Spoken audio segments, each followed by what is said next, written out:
Bueno, buenos días para todos. Vamos a tratar un tema que tiene dos visiones. La primera, la parte académica, y la segunda, la parte personal de cada uno de nosotros. ¿Por qué digo eso? Porque las infecciones de transmisión sexual, dato de la Organización Mundial de la Salud, dice que de cada 10 personas que se contagian con un agente de transmisión sexual, solamente 3 presentan síntomas y los otros 7 son asintomáticos. De manera que todos los que tienen vida sexual activa, yo me excluyo porque yo ya soy viudo, pueden estar infectados con agentes de transmisión sexual y no saben. De manera que vamos a empezar. Los protocolos o las guías antes de estos protocolos son del 2014, o sea, están bien desactualizadas las que hicimos con el Ministerio de Salud. Ya entonces estamos avanzando y vamos a ver lo que yo quiero compartir con ustedes, estos protocolos. ¿De dónde se pasan? Muy bien. Estos protocolos fueron elaborados por el grupo de médicos que estamos en el Comité de Infecciones de Transmisión Sexual de la Asociación Colombiana de Infectología. Estos son los integrantes. Esta referencia que ustedes ven, donde quedó publicado estos protocolos, apenas se publicaron el año pasado. Pues que se está mejorando. ¿Cuál es? ¿Por qué no pasa?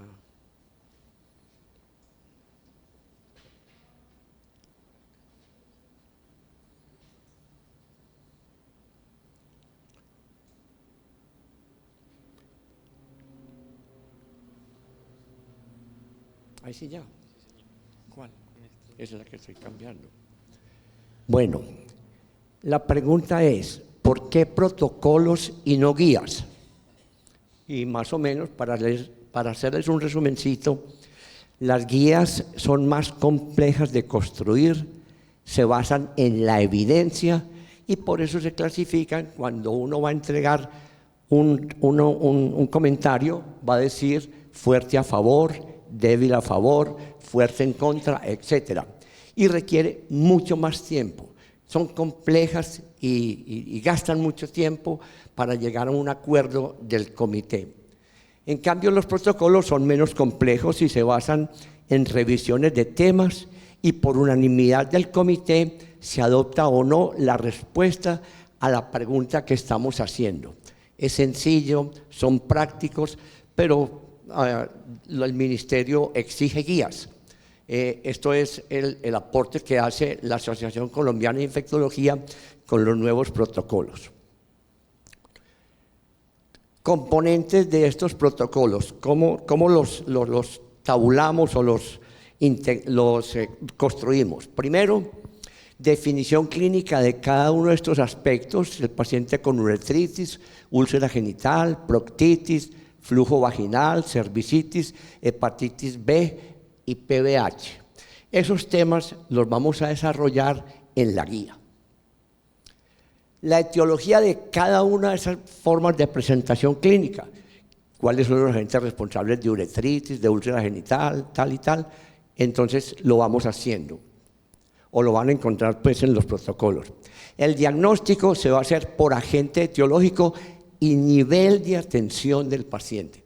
Es muy importante que un médico que está en el área rural y un paciente llega con una gonorrea, ¿qué examen le debe hacer de acuerdo al nivel de atención que está? Él está en primer nivel. Entonces, ¿qué le va a hacer? Un Gram, la mayoría de las veces en pacientes con uretritis por gonococo, clamidia suficiente. Sin embargo, va a haber agentes que él no va a poder diagnosticar porque hay pruebas diagnósticas exclusivas o propias para ese grupo de agentes. Pero obviamente los agentes más prevalentes en todo el mundo son el gonococo y la clamidia. Y 1 gramo es suficientemente sensible y específico para poder hacer un diagnóstico. Y el tratamiento, vamos a tratar el paciente que se llama caso índice y contactos, las mujeres embarazadas o lactantes, la persona viviendo con VIH, la infección persistente o recurrente y el abordaje sindrómico de ese paciente. Eso lo van a encontrar en la guía. No voy a entrar en detalles. Vamos a ver qué hay de nuevo en la guía, de nuevo en los protocolos frente a la guía. En los protocolos, ¿qué vamos a encontrar? Nuevos agentes de transmisión sexual que no estaban en la guía anterior, o mejor dicho, no están en la guía anterior, y son nuevos. Y es por primera vez que vamos a hablar de estos agentes, de estos protocolos, que son ¿quién? Mycoplasma genitalium. Está recién salido al mercado. Mycoplasma genitalium lleva muy poquito tiempo en la causa de infección de transmisión sexual y definitivamente está jugando un papel protagónico como agente de transmisión sexual. Ha ganado mucha importancia. Clamidia trachomatis nunca nosotros en Colombia habíamos diagnóstico de clamidia trachomatis L1, L3. Ya podemos con estos protocolos hacer diagnóstico y poderlo identificar. Y el Haemophilus ducreyi tampoco había diagnóstico. Ya contamos en este protocolo con ayudas diagnósticas que nos permite diagnosticar estos 3 nuevos agentes que antes no los teníamos en las guías colombianas. ¿Qué prueba nueva hay? Esta prueba, la PCR múltiple. Esa PCR múltiple puede detectar hasta 10 microorganismos de transmisión sexual en una sola muestra. En una orina, el paciente nos entrega una orina porque tiene una uretritis y ahora miraremos cómo le podemos identificar hasta 10 agentes de transmisión sexual. De la otra forma, habría que hacer una prueba para cada agente, un cultivo para gonococo, una prueba para clamidia, una inmunofluorescencia, una prueba, un directo para hacer tricomonas vaginales, así. No, ya en una sola prueba le podemos diagnosticar todos los agentes. Ellos aparecen estos que están en rojo, que muchas casas comerciales los invitan a que los busquemos. Nosotros no los aceptamos. ¿Por qué? Porque las mayorías guías internacionales no los han aceptado como agentes de transmisión sexual. Entonces hay que ser muy delicado con eso. Entonces no los incluimos porque ni las guías europeas, ni las guías japonesas, ni las guías americanas los han aceptado como agentes de transmisión sexual, así no los oferten. Además que eso es importante. La PCR múltiple, entonces, ¿a qué tipo de muestra le podemos hacer una PCR múltiple? A una orina, a una secreción uretral, a un hisopado uretral. A los hombres que tienen sexo con hombres puede ser orina, secreción uretral, hisopado rectal. Y en mujeres flujo vaginal, secreción endocervical, orina y otros, frotis faríngeo y frotis de úlceras. O sea, con esa PCR no nos escapa nadie. Recuerden, este grupo también esta prueba detecta a los pacientes asintomáticos, como cualquiera de nosotros que podemos ser portadores de cualquiera de estos agentes y no tenemos síntomas, para que vayan pensando hacérselo una vez al año, por lo menos los que tengan vida sexual. Bueno, vamos a hablar un poquitico de la uretritis. Estos son los agentes responsables y este es el nuevo. Ave María, hombre. ¿Qué es esto? ¿Para dónde? Devuélveme a ver.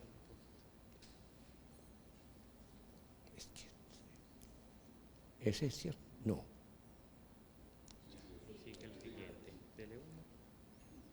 Muy bien. El nuevo agente, el protagonista de uretritis de la etiología es el Mycoplasma genitalium.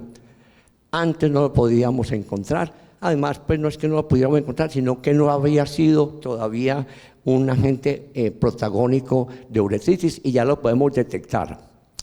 ¿Qué pruebas entonces en un paciente con uretritis de acuerdo al nivel de atención?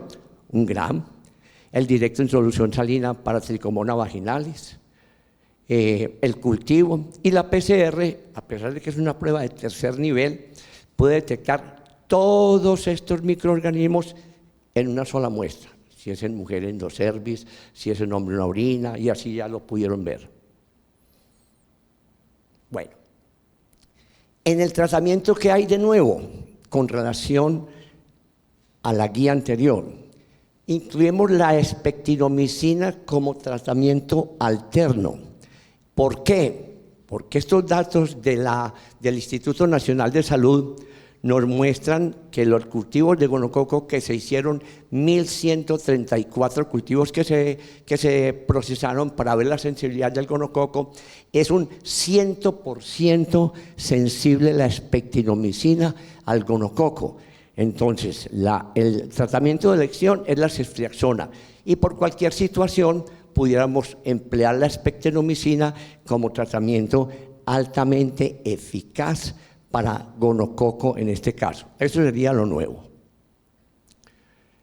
Entonces ya tenemos que empezar a ver cómo vamos a manejar Mycoplasma genitalium. Esa es la propuesta de tratamiento. Cada vez, a pesar de que lleva muy poquito tiempo en el mercado, se está volviendo más resistente, se está complicando las cosas y está siendo, como les digo, un protagonista muy importante en hombres y en mujeres. De manera que es complejo el tratamiento, hay que adherirse a la guía, no empiecen a inventar. Esta guía está pública, se puede detectar en internet, no hay ningún problema. Entonces nos adherimos al estudio publicado, al tratamiento publicado, que es importante. Se dan cuenta que es complicadito el manejo, la mayoría están siendo resistentes a la acitromicina. Veo que la acitromicina se está usando con mucha frecuencia y se está volviendo un problema también la resistencia. Vamos a hablar de la proctitis, inflamación del recto. En la guía anterior no había cómo diagnosticar la etiología de la proctitis, no había estudios para la proctitis. La proctitis es muy compleja porque es un área que es difícil de acceder, son muchos los agentes responsables y de pronto la PCR nos va a ayudar a ese problema. ¿Qué son los agentes responsables? Gonococo, herpes 1, herpes 2, treponema pallidum, clamidia trachomatis de la A a la K y clamidia trachomatis L1, L3. De manera que nosotros en verdad no habíamos hecho nunca un diagnóstico etiológico de proctitis, sino que se tiraba lo que llamábamos el manejo sindrómico. Vamos a tratar de todos esos agentes que pueden estar ahí, y eso hoy en día ya no tiene sentido. La prueba diagnóstica, un GRAM para ver un hisopado rectal, hacer un GRAM si uno ve pues, reacción leucocitaria, regularcito, pues es que ese lugar es muy contaminado y es difícil de manejar. Pero la PCR detecta todos esos mismos microorganismos con una nota importante. Es la primera vez que se ofrece diagnóstico etiológico de proctitis en nuestro medio. En estos protocolos se ofrece porque la prueba está disponible. Fuimos como los primeros que montamos la prueba y nos ha ido muy bien. Ahora miraremos algunos resultados que hemos obtenido, pero es bien importante. ¿Qué hay de nuevo? Nuevamente, Mycoplasma genitalium es protagonista importante. Clamidia trachomatis L1-3 en proctitis en hombres que tienen sexo con hombres es el primer agente que se detecta, es el más prevalente en ese grupo. Y eso es importante. Entonces tenemos que aprender a tratarlo porque es muy frecuente. En pacientes con úlcera genital, ¿qué agentes son responsables? Tanto herpes 1 como herpes 2, treponema pallidum, Haemophilus ducreyi, clamidia trachomatis L1, L3 y clamidia trachomatis y clamidia granulomatis. Bueno. Pruebas diagnósticas y nivel de atención, todas estas pruebas son difíciles de interpretar. Yo quedo muy interrogado con su sensibilidad frente a estos diagnósticos. Recuerden que un test de sangre no le puede decir a uno si es herpes 1 o herpes 2. Simplemente hay una reacción que nos hace pensar que es un herpes, pero no podemos diferenciarlo. Solamente entonces con PCR detectamos todos los microorganismos y hacemos diagnóstico etiológico exquisito. ¿Qué hay de nuevo en el tratamiento de pacientes con úlcera genital? Hemófilos Ducrey, que ya lo podemos diagnosticar, de acuerdo al tipo de paciente, en pacientes embarazadas, personas que viven con VIH, clamidia trachomatis L1-3 y en población general, pacientes embarazadas y tal. En pacientes, clamidia granulomatis no la detectamos en la PCR, se nos queda por fuera. No hay, hasta ahora no conozco una PCR que la oferte, pero hay que pensar de algo en ella, pero yo no creo que sea muy prevalente en nosotros. No, mejor dicho, no tenemos estudios, pero en la literatura no lo tienen como un protagonista bien importante en proctitis, en úlcera genital. Bueno, cervicitis, que es la infección del cuello de las mujeres, del cuello uterino. Los agentes responsables, ¿cuáles son? Gonococo, clamidia, Mycoplasma genitalium, tricomonas vaginales, cándida, herpes 1 y herpes 2. La cándida no es un agente de transmisión sexual. Si a alguna mujer se le hace diagnóstico de cándida, no hay que preocuparse por el compañero. Simplemente la cándida vive en la vagina, hace parte de la flora. Sin embargo, cuando empieza a manifestarse, simplemente es que hay una alteración a nivel de la vagina y la cándida empieza a manifestarse clínicamente, ¿no? Que no hay por qué preocuparse. Pruebas diagnósticas, lo mismo, y la PCR detecta todos los microorganismos excepto la cándida. La cándida no está incluida, es que además no es un agente de transmisión sexual, pero un directogram de flujo vaginal nos permite ver la cándida con mucha tranquilidad. A pesar de que la cándida vive en la vagina de las mujeres, si no está sobrecrecida, normalmente no la vamos a ver en el directogram de flujo vaginal. Simplemente se ve cuando sobrecrece más y generalmente las mujeres presentan síntomas asociados que el rasquiña, que el flujo, que tal, y bueno. ¿Qué hay de nuevo en el tratamiento de pacientes con cervicitis? Mycoplasma genitalium, que nunca lo habíamos visto en flujo vaginal, ya hace parte de la etiología de la cervicitis, de manera que es importante. Vamos a hablar, seguimos, es que lo otro era ¿qué? Cervicitis, perdón. Y estos son el flujo. Cándida es la primera causa de flujo vaginal, le sigue vaginosis bacteriana, que tampoco es una infección de transmisión sexual. Y tricomona vaginal sería la única. Entonces, simplemente para la tricomona habría una PCR, pero no se justifica montar una PCR para hacer diagnóstico de una tricomona, pues se ve al directo, no hay ningún problema, es altamente sensible y específica, pero es importante que lo sepan. La cándida no es una ITS y la vaginosis tampoco. ¿Por qué quiero traer este tratamiento? Porque yo veo, de acuerdo a lo que me llega a mí, yo creo que hay un mal manejo de las candidiasis, sobre todo las candidiasis vulvovaginal recurrente. Y en esos casos, si no hay respuesta al tratamiento inicial, se recomienda hacer un cultivo para cándida, identificar la cándida, porque son varios tipos de cándida, albicans, cándida, ¿cómo se llaman las otras? Se me olvidaron, son varias. Y se hace pruebas de sensibilidad a esas cándidas, porque hay mujeres que hacen candidiasis vulvovaginal recurrente, o sea, les da cándida y les da cándida y les da cándida. Entonces hay que tipificar qué tipo de cándida es y cómo es la sensibilidad. Vaginosis bacteriana. Es importante, y estos asteriscos los van a ver, solamente le daríamos tratamiento si la paciente está sintomática. O sea, uno no trata exámenes de laboratorio, uno trata pacientes.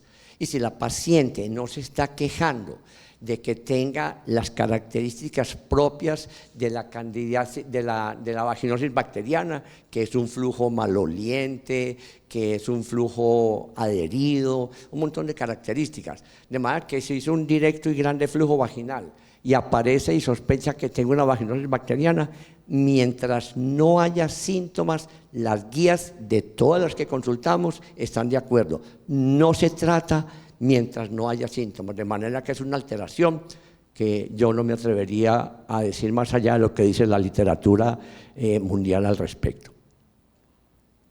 Hablemos ahora de la hepatitis B. Ya vamos terminando estos cuadros, no vamos a demorar nada. Este cuadro lo van a encontrar en la guía, que les va a ayudar a ustedes a establecer, de acuerdo a los marcadores, qué estadio clínico tiene el paciente con la hepatitis B. Lo abren, encuentran en la tablita y no hay ningún problema. Vamos a hablar del BPH. El BPH de alto riesgo. ¿Qué es lo nuevo en BPH? Vamos a ver la etiología. Hoy en día hay dos tipos de plataformas para identificar PBH o BPH. Hay unas plataformas robustas de algunas casas comerciales que únicamente son capaces de tipificar el 16 y el 18. Y los otros dicen, y otros PBH. De manera que eso pierde valor, me parece a mí. En este momento hay varias plataformas también en la ciudad que le pueden detectar. Nosotros podemos detectar hasta 18 genotipos de alto riesgo. Y próximamente estaremos publicando un artículo sobre nuestras prevalencias y cuáles son los agentes, los PBH más prevalentes. La definición clínica dice que está basada en la citología cervicouterina de la infección por BPH. Es controversial, dado que actualmente la recomendación dice tamizar solo con la prueba de PBH. O sea, ya no se justifica hacer citología. Se recomienda que la mujer, ahora vamos a ver la guía, se haga un estudio de PBH. El PBH está ausente, tranquila, no se preocupe. El PBH está presente, entonces vamos a ver qué alteración le ha hecho ese PBH y para esa pedimos citología. Pero ya no hacemos citologías, o sea, entrada tamizamos con BPH. Y la tamización dice, el objetivo es identificar a las mujeres que tengan PBH de alto riesgo, que se consideran que puedan ser precancerosas, y se trata tempranamente y se evita la progresión. Esto es lo que dice la guía. Esta primera guía es de los americanos. Bueno, la primera, PBH a partir de los 25 años, la guía americana. A partir se recomienda que todas las mujeres que lleguen a esta edad se busquen PBH. Si el PBH está presente, hacemos una citología a ver qué daño le ha hecho. Si la citología es normal, se repite el PBH porque la mayoría de las veces se van solos. El PBH no es un virus agresivo. El PBH es un virus que se demora hasta 10 años para causar cáncer, de manera que no hay que empanicarse. Ay, tengo un PBH 16, ¿será que me va a dar cáncer? No. Posiblemente no, y posiblemente le vamos a hacer un seguimiento con su citología. Y al tiempo, después de cada 3 años o 5 años, volvemos a repetir el PBH, y la mayoría de las veces se ha ido. En realidad no es un virus agresivo, no le gusta permanecer. En mujeres, mientras más edad avanzada, más difícil de irse. Entonces, las mujeres mayores de 40 años y por encima de los 50, hay que vigilarlas con ese PBH porque esa es la época en que tempranamente se manifiesta el cáncer de cuello uterino. La guía de la Organización Mundial de la Salud dice que se empieza a tamizar con PBH a partir de los 30 años. Y vuelvo y le digo, PBH negativo, no le hacemos nada. Señora, repítase su PBH en 5 años. ¿De dónde sale el PBH que lo adquieren las mujeres? Nosotros se los pegamos, nosotros. Pero en nosotros, al PVH no le gusta quedarse con nosotros y se desaparece. Entonces, esas mujeres que les diagnostican un PVH, ve, vos fuiste, date a ver. No, hacete un PVH que yo no he estado sino con vos. Muy berraco. Y el tipo se lo hace y no está el PVH. No se usa hacer el estudio de pareja. Distinto a las ITS, que siempre hay que tratar la pareja aunque no tenga síntomas. El PVH es un manejo complicadito, pero no se justifica. Es que yo le voy a hacer un PVH a mi marido. No, yo no le hago PVH a su marido. No, vos te la practicas, señora. No tiene sentido. Pero ¿cómo así? ¿Y entonces de dónde lo saqué? Bueno, yo no sé dónde lo sacó, pero su marido no lo vamos a encontrar posiblemente. No, de verdad que no se encuentra. No se justifica. Yo creo que ya era como la última. ¿Esto por qué no pasa, hombre?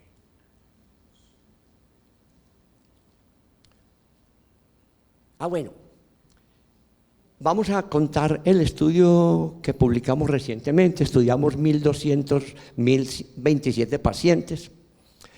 56 eran mujeres, 144 hombres y 58 hombres que tenían sexo con hombres. Clamidia, gonococo y herpes fueron los más prevalentes en los tres grupos. Mycoplasma genitalium ya empezó a ser protagonista y también está de cuarto. Clamidia trachomatis, que nunca se había hecho el diagnóstico, ocupó el primer lugar en los pacientes hombres que tienen sexo con hombres y consultaron por proctitis. Es el más protagónico de todos. O sea, hay que buscarlo en un paciente que tenga una proctitis. Y es importante. Curiosamente, treponema pallidum también lo detectamos. Ya no hay que hacer campo oscuro. No, se buscan.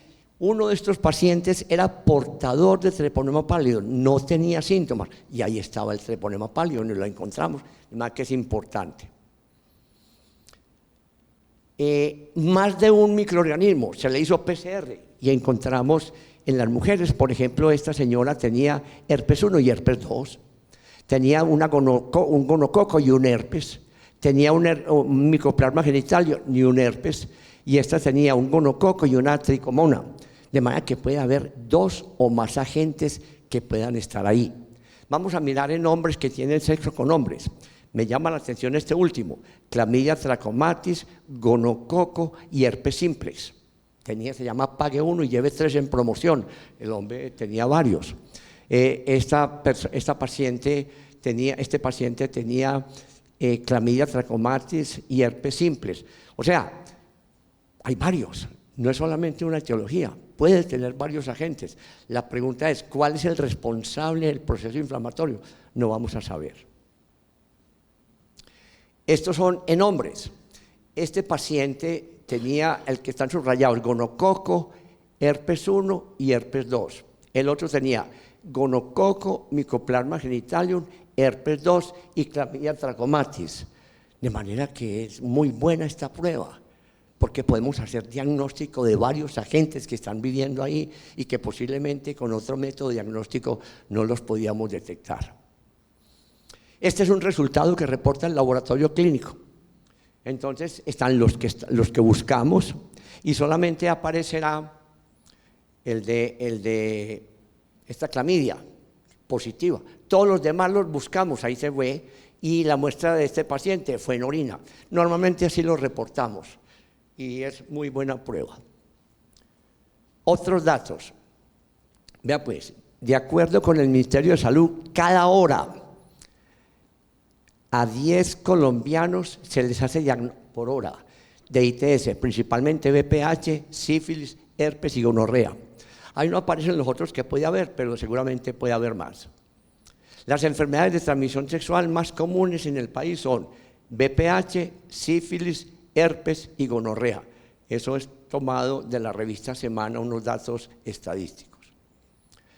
Y por último, les recomiendo que no inventen tratamientos, consúltenlos, hagamos diagnóstico etiológico, tenemos posibilidades. La prueba vale 288.000 pesos. No es plata para uno buscar 10 agentes, que si usted fuera a buscar uno por uno, vale 1.000.000 de pesos. De manera que en una sola prueba le podemos detectar todos estos agentes. Muchas gracias.